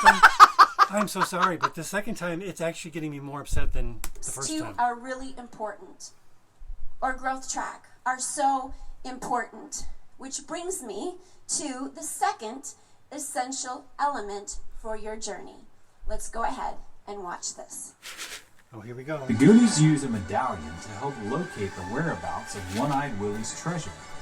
As they descend into the depths of the caves, they come across an old and decayed corpse that they believe to be Chester Copperpot. You know why they do this? You know why they're doing a No. summary? Because they can't put this on the internet.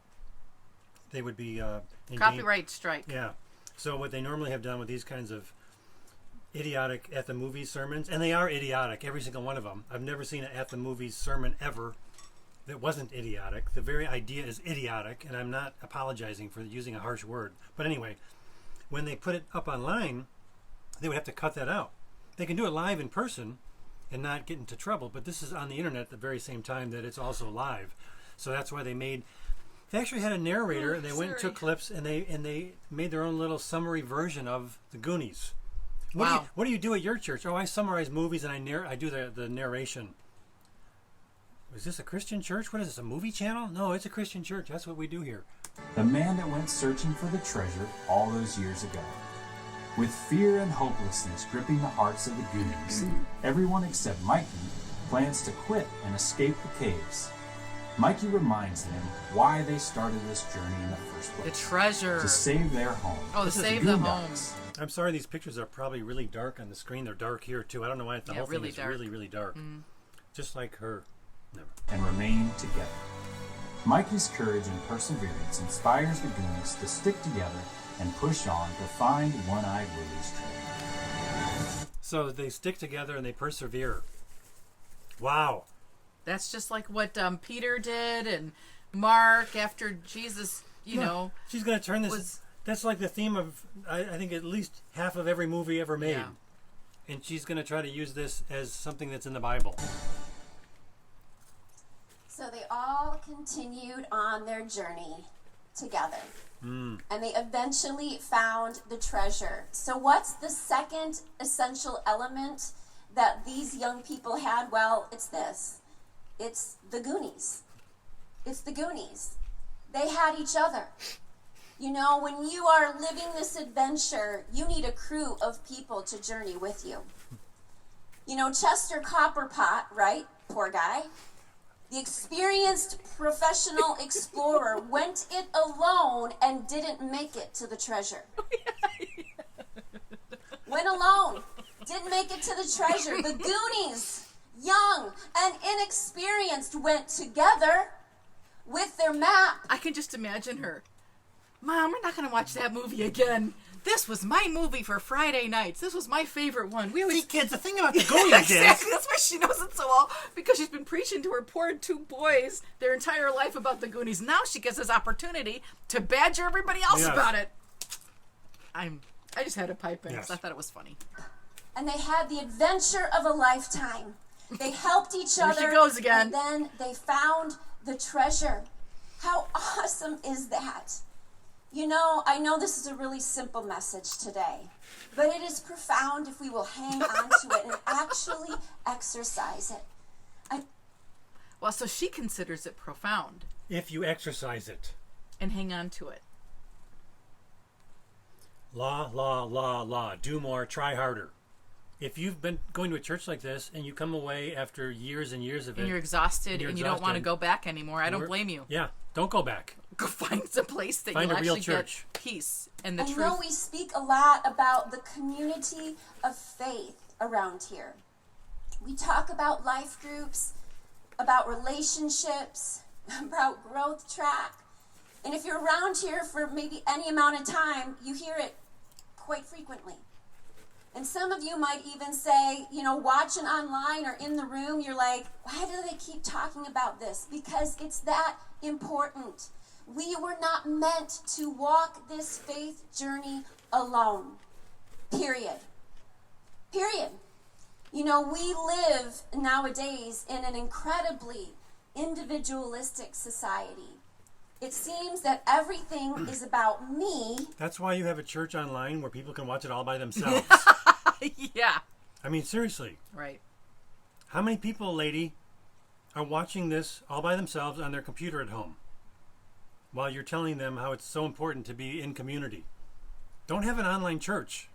Just call it a YouTube channel. That's what we do. It's just a YouTube channel. This is not a church. If you think this is a church, I'm really sad for you. But not about we.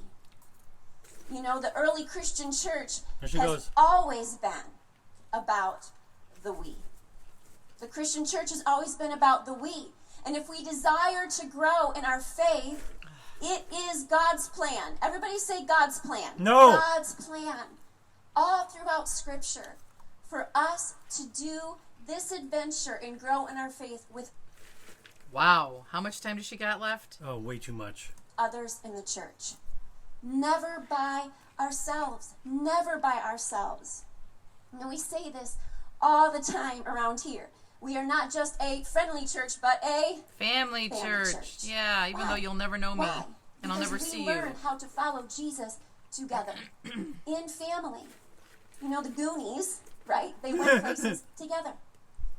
They biked together. They ate together. They were mischievous together. They cried together. They did scary things together. Yeah, we get it. They found treasure We get it. together. Yeah. And that is God's plan for us. And I want to point something out to you that I think is pretty amazing. And that's this, is that they read the map together. Which they read you the don't map read the together. Bible together. Throughout the movie, the group is always Rip it out of watch context. the movie, looking at the map I'm gonna get together, the dog. figuring out what it said together. Mouth is translating the Spanish, right? Somebody's looking at the direction we should go, adding up what is 10 times 10, all the things. It's a group experience. No one is off reading the map alone. You were meant to grow in your faith together. You were meant to even read the map together. You know, if you are together, here, I'm just going to challenge us a little bit, okay? Challenge us. There should always be on this path and this adventure. There should always be someone who's ahead of you, who's knows a little bit more about the map than you. And there should, if you've been following Jesus for a little while, there should be somebody that you are bringing along with you to show them what you know about him. That's the way this community should function. Yeah. If you know about the map, Do more, try harder. read the map with somebody else. You're not meant to just read the map at home alone in your house. Yes, I know I said read it every day, and that's important, but we were meant to read the map together. They would... Oh, man, she just goes on Yeah. and on and on and on. There's about 10, no. Oh my gosh, we got to keep going. have never found I sped this up, by the way. Right. It's still as painful as ever. Yes. the treasure alone. I hope you had your They needed snacks. each other. And I love what the Apostle Paul writes to the church in Ephesus.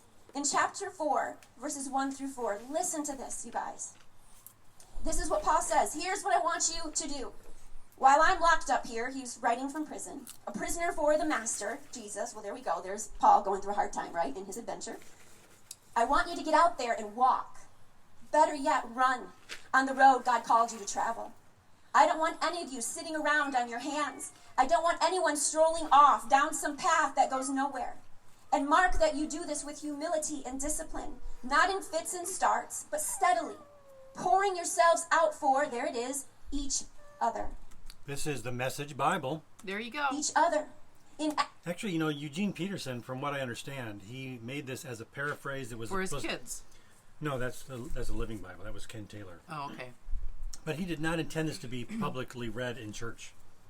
This was supposed to be something that just kind of be a filler.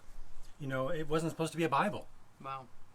He was not happy when he saw that people were doing this with his. He's passed away now, but that's. I don't remember if I read that myself. I think it may be that I heard other people say that, so I could be a little bit wrong.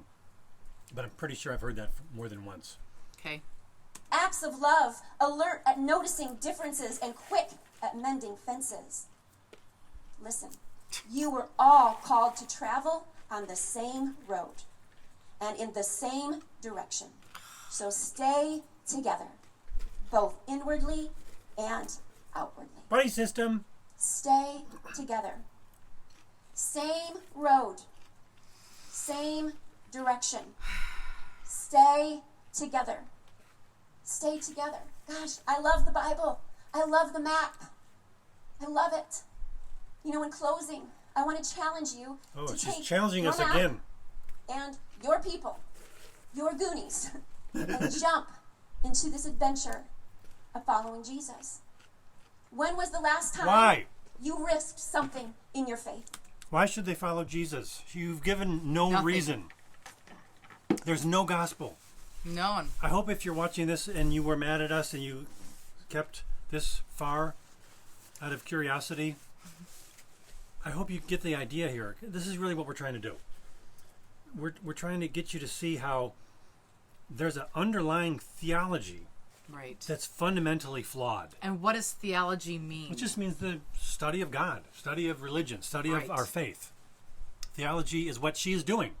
Anytime you're talking about God, you're doing some sort of theology. Because somebody's like, oh, well, I don't like theology. I just Yeah. love God. Well, that's a theological statement. Right.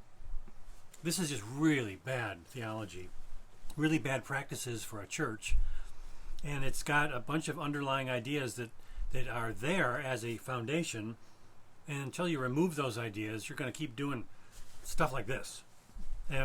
If you're frustrated and you're watching this like, yeah, those kind of things have bothered me too, but I was afraid to say anything. I didn't want to be a complainer. Yeah, you were in a thought control organization. If you're ever going somewhere and you are constantly suppressing the feeling of something's not right. Right. That's a thought control organization, otherwise known as a cult.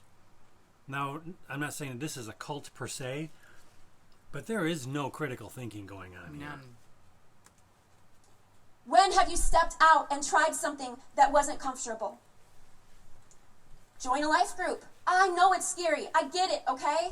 I get it, but guess what? You will go farther together. Maybe the thing you need to risk is maybe you need to sing out loud in worship. Maybe you need to share your faith with I'm singing. I'm in a store. I'm singing. somebody. Invite a friend to church or to watch with you as you're watching online. Oh, this is all Maybe difficult. it's become a generosity rock star. Maybe it's start serving somewhere, somehow. Volunteer But more. I challenge you to do this. Take a risk. Take a risk. Step out. When was the last time you had the heart of a Mikey Walsh? A Mikey Walsh who wouldn't take no for an answer and who said, what if? I mean, what if you did those things? What if you read your map every day? What if you read your map with somebody else? What if you took somebody alongside you to read the map? What if you served? What if you gave? What if? What if? What if you just shut up? She's What really if getting we all agitated. did this? What would our communities look like? Our families look like? What would it be? What if? And this is the beauty, guys. At the end of the story, we don't have time to watch it, but the neighborhood is safe because Mikey took a risk. Wow. What if? You could save your The treasure neighborhood. he found made a difference What's the neighborhood that needs to be saved in your life? Right. for everyone. Well, Lucy can Come tell on. us. The treasure he found with his crew made a difference for everyone. Your risk-taking We're not- won't just we're not benefit ready. you. It won't. It will make a difference. We're not ready. Darn it. So take a risk. Hoping Take we a get risk. done. That somebody gave their life so that you could have in your hand. Take the map and gather your Goonies. What'd she just say? I've never heard a sermon that's not that long seem so long. I mean, this seems like 4 hours. Yeah. It started somewhere over here. I don't want to. Oh, yeah, that's right. It's not actually been a whole No, hour because they had no. all the commercials and singing and pep talk and pep music yeah. and solos. That's at 31. and- wow. Yeah. Okay, what did she just say about giving her their life? So take a risk. Take your map that somebody gave their life so that you could have in your hand. So, because people died to give us the Bible, you should be reading it more. Don't you feel guilty? Take the map and gather your Goonies. Gather your crew. Did you notice every time she says Goonies, she giggles? Yes. Like she knows how stupid it is? Yes. And No, it's she doesn't think it's stupid. She does. She knows She she's thinks saying it's something cute. stupid. She's trying She to. thinks it's cute. She's trying to apologize for the fact that she keeps mentioning the Goonies in a sermon at a Christian church. That's what I think. It's a subliminal thing. Whatever. I am not a psychologist. Gather your people. Now I want to make one of those videos where I take every time she says the word Goonies. Oh, no, and don't. stick 'em together. You've got other things to do. Yeah. Many other things. And let's go on this journey together because Yeah. what if? What if? What if? If you stop What if talking. showed up in the middle of it and changed a whole bunch of people, including us. Let's pray. Here we go. Heavenly Here we go. Father, I thank you so much for The your Goonies. word. I thank you so much for the map that you gave us Yeah. to show us your great love for us. Thank you for the story that it tells of your goodness, even the parts we don't understand sometimes, I know. God, but thank you for it. Okay, this is what I've noticed with these things that we watch, these shows that we see. Can't call them church services. When they pray, it's like a mini sermon. Yeah. It's not really praying; it's mini sermons, and Yes. they want to get more words Because in. they haven't badgered the people Yeah, enough. They got to right. do it a little bit more. and like make it sound like they're talking to God, but they're actually talking to you. By the way, we counted 13 times they were excited. Yeah. See, I'm excited. God, and thank you for this church. Thank you for the community that we have here. And I pray, God, that you would challenge us in some way today to maybe step out in this area Yeah, God, could you badger them more than me? Because I don't know if what I did is effective. I've badgered them enough, but now it's time for you to start badgering them as well, God. of community a little deeper. God, and as we do, I just pray that you would make a difference. Like only you can do. Use our risk taking. I pray that we won't settle, God, but we would take a risk. How many times did she say take a risk? We should have I been don't know. We should keeping have track kept of that. Yeah, somebody take a Take a risk and count that for us. Take a risk and watch the whole show. Yeah. With every head bowed and every eye closed. Here we go. please. There might be some of you in here today or watching online who say, you know what, I need to take that first step. Okay. And that's making Jesus the leader and the forgiver of my life. This is the catchphrase from this church. Yes. Do you want to make Jesus the leader and forgiver of your life? Just mention go sin. ahead. With every eye closed and every head bowed, go ahead and put your hand up. He's the leader now. He's the leader and forgiver of your life. Forgiver of your life. That's what they say. If that's you today and you want to make that decision, you want to start that journey, because then it's not just a decision. It's a lifetime, but it changes you. So if you want to make that decision to start that adventure today with Jesus, just slip up your hand right where you're at. I'm not going to embarrass you. This is the worst. I'm probably exaggerating, but she has not invited anybody to become Christians because she has not explained Christianity. Right. She's inviting people to start following Jesus so that they can go on this adventure and have a treasure map and take risks, and then they can get badgered for the rest of their life the more they listen to her. I'm gonna put that on normal speed, and I'm gonna play it again because it's really short. There's so little to it. I don't want you to think I'm exaggerating, but try to find the part where this is actually Christian teaching. Thank you for this church. Thank you for the community that we have here. And I pray, God, that you would challenge us in some way today to maybe step out in this area of community a little deeper. God, and as we do, I just pray that you would make a difference. Like only you can do. Use our risk-taking. I pray that we won't settle, God, but we would take a risk. Does anybody have a problem with a Christian prayer that sounds exactly like a Tony Robbins motivational speech? Yes, I do. I'm putting up my hand right now. This is so embarrassing. Yes, let's move it on. With every head bowed and every eye closed. Here we go. Please.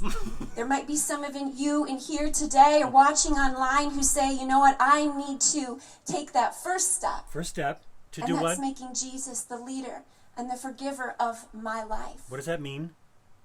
If that's you today, don't want to and be you want to offensive. make that decision, you want to start that journey, because it's not just a decision. It's a lifetime. It's a lifetime, but it changes you. How so? So if you want to make that decision to start that adventure today with Jesus, just slip up your hand right where you're at. I'm not going to embarrass you. You already have. I'm going to call you forward. At home, if you're saying today's my day, I want you to slip up your hand. Go in the It's your chat way of room. saying, it's my time. Text Jesus into your heart. And this is what we're going to do. We're going to pray a prayer together. Don't give them any ideas. We're all going to pray it. So those who are making this decision know that they are not alone. And I'm there's gonna a pray room something. full of Goonies who are with them. Again. Let's pray. Thank you. Dear Jesus. Dear Jesus, Today I choose I choose to start my adventure with you. I make you the leader and forgiver forgiver for what? of my life. I want you to journey with me. Wow. Show me how to read the map. And bring people alongside me to follow you. In Jesus' name. And everybody said, No, they don't. Amen. How can you be a Christian and look at this, or even be up there speaking and giving an altar call, which isn't an altar call? No. And honestly, we don't even believe in altar calls. No, but at least there are some genuine altar calls with genuine faith that have Yes. happened, in spite of the fact that we don't think Yes. that's a really good theological framework.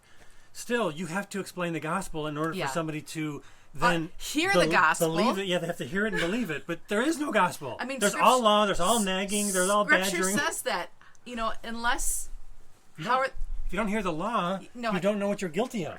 but how are they going to know if they don't hear? Right? And they have not heard. They have not heard. They've heard about the Goonies and about you got to do more.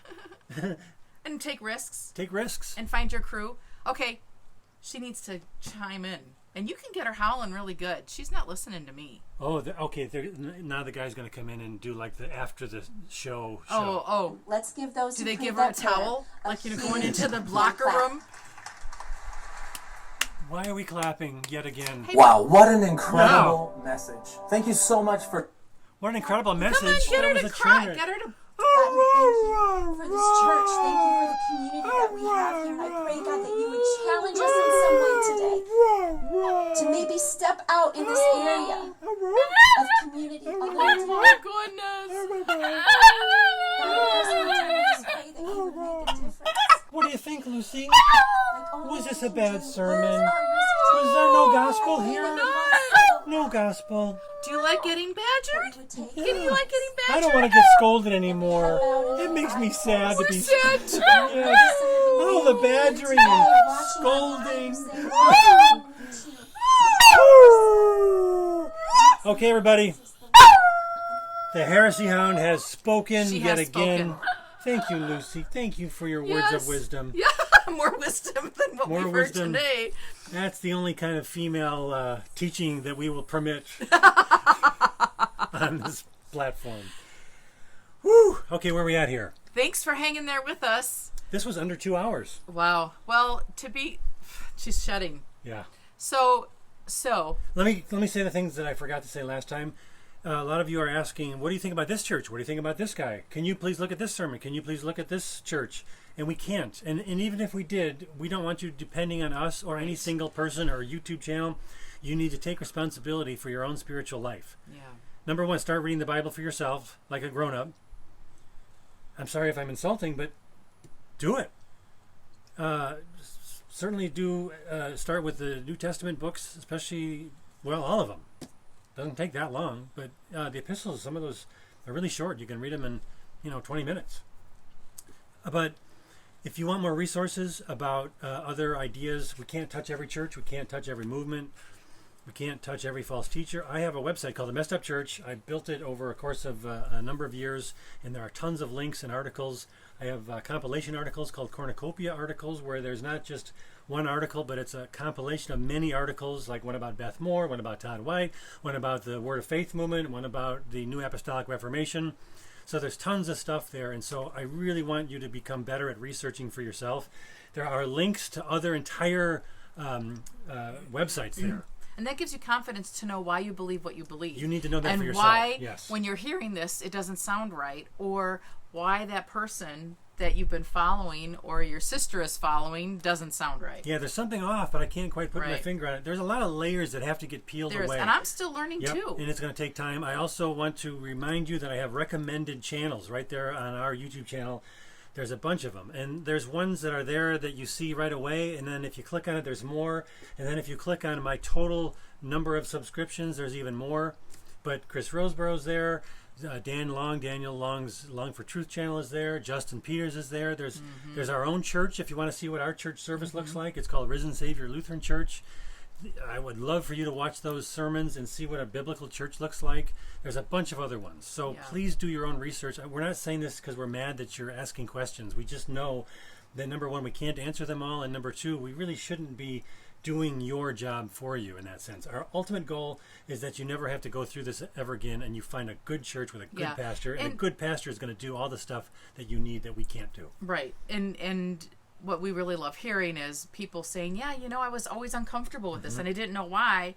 And I came across this channel or your channel or whatever and started, okay, I always thought that. And that made you pick up the Bible and read for yourself. Yeah, this doesn't jive with Scripture. This isn't what Jesus said. That's the very thing that we did. We're just like you. That's what we are hoping to do, is to jog you into looking further into what you believe and why you believe it. Yes. We do try to answer people, but I work full time, and Steve has another career besides this. Yeah. He's in the middle. But anyway, thank you so much for watching. Thank you for your support, and thank you so much for... Sorry we had to force you to listen to all that nagging, but hey, we warned you, we told you, and you're still here, so... Yeah. No, seriously, we appreciate all of your watching and all of your comments, and especially you who are supporting us. We don't make a big fuss over it. We do have a Patreon page. Thank you. And we got a little link. We always have links in the description. And we went out to dinner last Friday night. Yeah, somebody was so kind. And you know who you are. Yes. Thank you, Brett. Yes, thank you. It was wonderful. We are not doing this channel for those reasons. No, we so aren't. We've been really blessed by your thoughtfulness. So. It's been really sweet. Yeah. And we appreciate it. We love you guys, and God bless you. And we're going to be out of town, so we're not going to make a Yes. video for at least another week. Right. In fact, we should tell them AGTV. We're on AGTV. We're going to be in the new American Gospel film, and we're going out to actually do some more filming with our good friend Brandon Kimber. Yeah. And I always forget to mention this too. If you have not watched the American Gospel first 2 movies, oh my goodness, you have to watch those. It's loaded full of education and instruction and understanding scripture and teaching, a lot of teaching. The first one is available free on YouTube. The full version is much better because it's longer. There's a lot more detail there. Go to just Google it. You can figure it out. You can figure it out. You're grown-ups. We're not going to talk down to you like that that lady did. Okay, we're done. Thanks so much. Talk to you soon. Bye. Bye.